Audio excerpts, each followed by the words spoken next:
जय हिंद दोस्तों। आज की इस वीडियो में हम लोग क्लास 10th के फिजिक्स का चैप्टर 1 प्रकाश के परावर्तन के सब्जेक्टिव क्वेश्चन देखने वाले हैं, जो आपके एग्ज़ाम के लिए काफ़ी महत्वपूर्ण है। तो आप लोग वीडियो में शुरू से लेकर लास्ट तक बने रहिएगा ताकि आप सभी क्वेश्चन को याद कर सकें और अपने एग्ज़ाम में लिख सकें।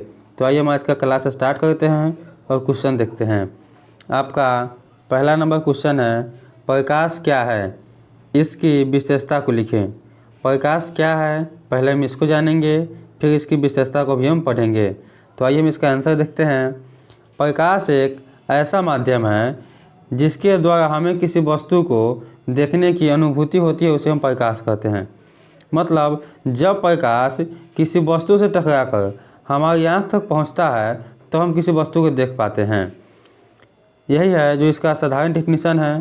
प्रकाश एक ऐसा माध्यम है जिसके द्वारा हम किसी वस्तु को देखने की अनुभूति करते हैं, उसे हम प्रकाश कहते हैं। अब आइए हम इसकी विशेषता को देखते हैं। इसकी विशेषता है, प्रकाश ऊर्जा का ही रूप है। प्रकाश जो है एक ऊर्जा का ही रूप है। दूसरा है, प्रकाश एक विद्युत चुंबकीय तरंग है। अगला है, प्रकाश की चाल सबसे अधिक निर्वात में होती है। आपसे ऑब्जेक्टिव क्वेश्चन पूछा जाता है कि प्रकाश की चाल सबसे अधिक कहाँ होती है, तो आपका आंसर हो जाएगा निर्वात में होती है। अगर पूछ दे कि प्रकाश की चाल निर्वात में कितनी होती है, तो 3 × 10⁸ मीटर पर सेकेंड होती है। इस क्वेश्चन को आप याद रखिएगा, यह क्वेश्चन कभी कभी ऑब्जेक्टिव में पूछा जाता है। आपका अगला विशेषता है, प्रकाश सदैव सीधी रेखा में गमन करती है। इस क्वेश्चन को भी ऑब्जेक्टिव में पूछा जाता है कि प्रकाश कैसी रेखा में गमन करती है, तो प्रकाश हमेशा सीधी रेखा में गमन करती है। आपका अगला विशेषता है, प्रकाश एक अनुप्रस्थ तरंग है।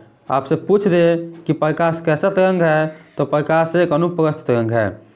अब आइए हम अगला क्वेश्चन देखते हैं। आपका अगला क्वेश्चन है, प्रदीप्त वस्तु किसे कहते हैं।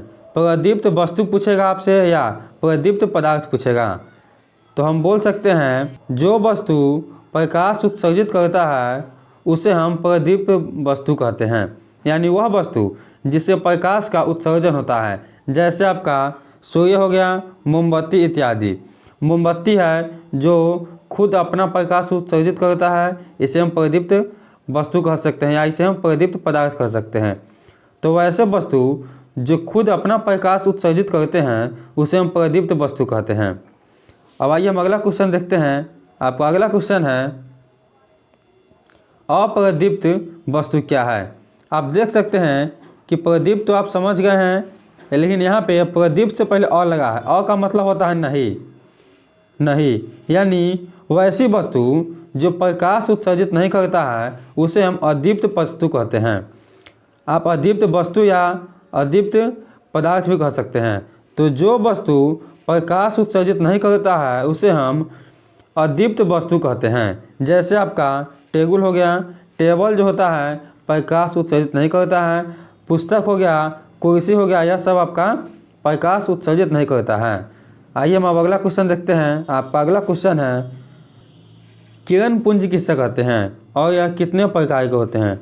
यह बहुत ही आसान है। किरण पुंज किसे कहते हैं, तो प्रकाश के समूह को ही किरण पुंज कहते हैं। आप लोग समझ गए कि प्रकाश के समूह को ही किरण पुंज कहते हैं। मतलब जब प्रकाश एक साथ बहुत ही अधिक प्रकाश आता है तो इसी समूह को हम किरण पुंज कहते हैं। जब एक ही स्थान पर बहुत अधिक प्रकाश आने लगता है अपने समूहों में, उसे ही हम किरण पुंज कहते हैं। किरण पुंज मुख्यतः 3 प्रकार के होते हैं। पहला होता है अपसारी किरण पुंज, दूसरा होता है समांतर किरण पुंज, तीसरा होता है अभिसारी किरण पुंज। अब आइए हम इन तीनों का डिफिनीशन देखते हैं। आपका पहला का डिफिनीशन है, अपसारी किरण पुंज किसे कहते हैं। तो जब प्रकाश की किरणें एक बिंदु से निकलकर सभी दिशाओं में फैल जाती है तो उसे हम अपसारी किरण पुंज कहते हैं। जैसे आप यहाँ देख सकते हैं, फिगर में आपका चित्र लगा हुआ है। यहाँ देखिए एक बिंदु है और यहाँ से अनेकों प्रकाश की किरणें निकल रही है। देखिए जैसे इधर गया है, यहाँ पे है, यहाँ पे है, यहाँ पे है। तो जब एक ही बिंदु से निकलने के बाद प्रकाश सभी दिशाओं में फैल जाती है, तो इसे ही हम अपसारी किरण पुंज कहते हैं। अब आइए हम अगला क्वेश्चन देखते हैं। आपका अगला क्वेश्चन है समानांतर किरण पुंज किसे कहते हैं। समानांतर यानी समान चलने वाला। तो हम इसे कह सकते हैं जब प्रकाश की किरणें एक दूसरे के समानांतर होती है, यानी एक ही दिशा में एक दूसरे के साथ चलती है, तो उसे ही हम समानांतर किरण पुंज कहते हैं। जब प्रकाश की किरणें एक दूसरे के समानांतर होती है, तो उसे हम समानांतर किरण पुंज कहते हैं।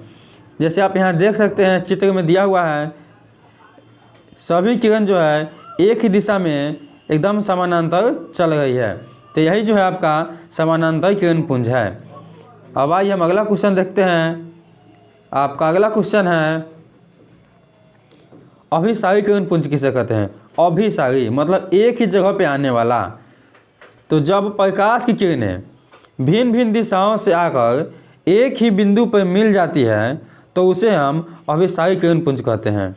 आप समझ गए कि जब प्रकाश की किरण अनेकों दिशा से मतलब सभी दिशा से आती है और एक ही बिंदु पे मिलती है, एक ही बिंदु पे जब वह मिल जाती है, तो उसे ही हम अभिसारी किरण पुंज कहते हैं। अब आइए हम अगला क्वेश्चन देखते हैं। आपका अगला क्वेश्चन है, अगर आपको इसका PDF चाहिए तो आप हमारे व्हाट्सएप ग्रुप को ज्वाइन कीजिएगा, वहाँ पे आपको इसका PDF एकदम फ्री में दिया जाएगा। आपका अगला क्वेश्चन है पारदर्शी पदार्थ क्या है। पारदर्शी पदार्थ क्या है। पारदर्शी मतलब वह ऐसा पदार्थ जिसके एक पार से दूसरे पार हम आसानी से देख सकते हैं, उसे हम पारदर्शी पदार्थ कहते हैं। तो इसको हम बोल सकते हैं वैसे पदार्थ जिसके आर पार दिखाई देती है, उसे हम पारदर्शी पदार्थ कहते हैं। मतलब ऐसा पदार्थ जिसके एक साइड से अगर हम देखें तो उसका दूसरा साइड आसानी से दिख सके, उसे ही हम पारदर्शी पदार्थ कहते हैं। जैसे कांच, अगर कांच में हम देखते हैं तो अगर इस पार देखेंगे तो उस पार वह आसानी से दिखेगा कि उस पार क्या है नहीं है। उसी प्रकार पानी है, हवा में भी हम देखते हैं तो आसानी से सब कुछ दिखता है। आपका अगला क्वेश्चन है अपारदर्शी पदार्थ क्या है। हम आपको समझा है कि अ का मतलब होता है नहीं। तो अपारदर्शी पदार्थ वैसे पदार्थ जिसके आर पार दिखाई नहीं देता है, उसे हम अपारदर्शी पदार्थ कहते हैं। जैसे आपका लोहा हो गया, ईंट हो गया, पत्थर हो गया, टेबल हो गया, कुर्सी हो गया, यह सभी जो है अपारदर्शी पदार्थ है। जिसके एक पार से दूसरे पार हम नहीं देख सकते हैं, उसे हम अपारदर्शी पदार्थ कहते हैं। इसी प्रकार आपका अगला भी क्वेश्चन है पारभासी पदार्थ कहते हैं। पारभासी पदार्थ किसे कहते हैं। तो वह ऐसे पदार्थ जिसके आर पार धुंधला दिखाई देता है, दिखाई देगा लेकिन साफ से नहीं दिखाई देगा, धुंधला दिखाई देता है, वैसे ही पदार्थ को हम पारभासी पदार्थ कहते हैं। जैसे में आपका हो जाएगा तेल लगा हुआ कागज़। जब तेल लगे हुए कागज़ में आप देखिएगा तो इस पार से उस पार दिखाई देगा लेकिन धुंधला दिखाई देगा। उसी प्रकार जो है आपका घिसा हुआ कांच, जब हम किसी शीशे या कांच को घिस देते हैं यानी घसक देते हैं, तो उसके आर पार दिखाई देता है लेकिन धुंधला दिखाई देता है। अब आइए हम अगला क्वेश्चन देखते हैं। आपका अगला क्वेश्चन है प्रकाश का परावर्तन किसे कहते हैं, इसके कितने नियम हैं। यह मोस्ट इम्पोर्टेंट क्वेश्चन है जो आपके एग्जाम के लिए बहुत ही महत्वपूर्ण होंगे। यह क्वेश्चन एग्जाम में कितने बार पूछा गया है, तो इस क्वेश्चन को आप एकदम याद ही कर लीजिएगा। आइए हम इसका आंसर देखते हैं। इसका आंसर है जब प्रकाश की किरणें किसी दर्पण या चमकीली सतह से, कोई भी चमकीला सतह जो चमकता हो या कोई भी चिकनी सतह, तो जब प्रकाश की किरणें किसी दर्पण यानी कांच या चमकीली सतह से टकराकर पुनः लौट जाती है, तो इस लौटने की घटना को ही हम प्रकाश का परावर्तन कहते हैं। मतलब जब प्रकाश इस दिशा से आएगा और यहाँ पे कोई चिकनी सतह है, तो यहीं से टकराकर पुनः लौट जाएगा, इसे ही हम प्रकाश का परावर्तन कहते हैं। ठीक है, तो जो किरण आएगा उसे हम आपतित किरण बोलेंगे और जो जाएगा उसे हम परावर्तित किरण बोलेंगे, और बीच में जो होगा उसे हम अभिलंब कहते हैं। अब आइए हम देखते हैं इसके नियम कितने हैं। तो प्रकाश के परावर्तन के दो नियम होते हैं। पहला नियम होता है आपतन कोण परावर्तन कोण के बराबर होता है। अब कैसे बराबर होता है हम आपको आगे दिखाते हैं, फिगर में आपको समझा देंगे हम।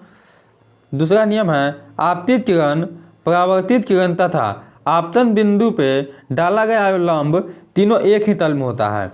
तीनों एक ही तल में होता है यानी समतल में होता है। मतलब यहाँ जो है समतल, यहाँ पे आपतित किरण आएगा और परावर्तित किरण जाएगा, और यहाँ पे जो अभिलंब होगा यह तीनों एक ही समतल में है। मतलब जो समतल होगा उसी पे यह तीनों होगा। और कैसे होगा आइए हम आपको फिगर में दिखाते हैं। अब जैसे यहाँ पे आप देख सकते हैं फिगर में, आपका पहला नियम था आपतन कोण परावर्तन कोण के बराबर होता है। मतलब यहाँ पे जो एक कोण बना है आपतन कोण, यह कोण इस कोण यानी परावर्तन कोण के बराबर होता है। इस कोण को हम आई बोलते हैं, इस कोण को हम आर बोलते हैं। तो हम लिख सकते हैं कि कोण आई बराबर है कोण आर के। इस तरह से भी ऑब्जेक्टिव में पूछा जाता है।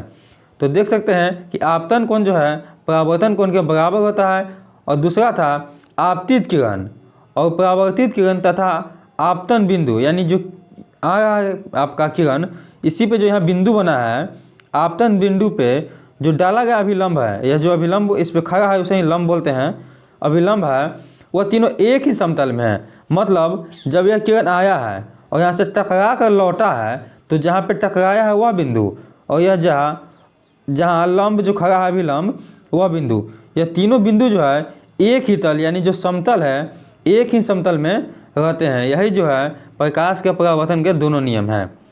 तो हम आशा करते हैं कि इस क्वेश्चन को भी आप समझ गए होंगे। तो इस वीडियो में बस इतना ही क्वेश्चन था। हम इसका पार्ट 2 बहुत ही जल्द ही लेकर आएंगे। बस आप इस वीडियो को लाइक करें और शेयर करें। फिर मिलते हैं हम लोग नेक्स्ट क्लास में।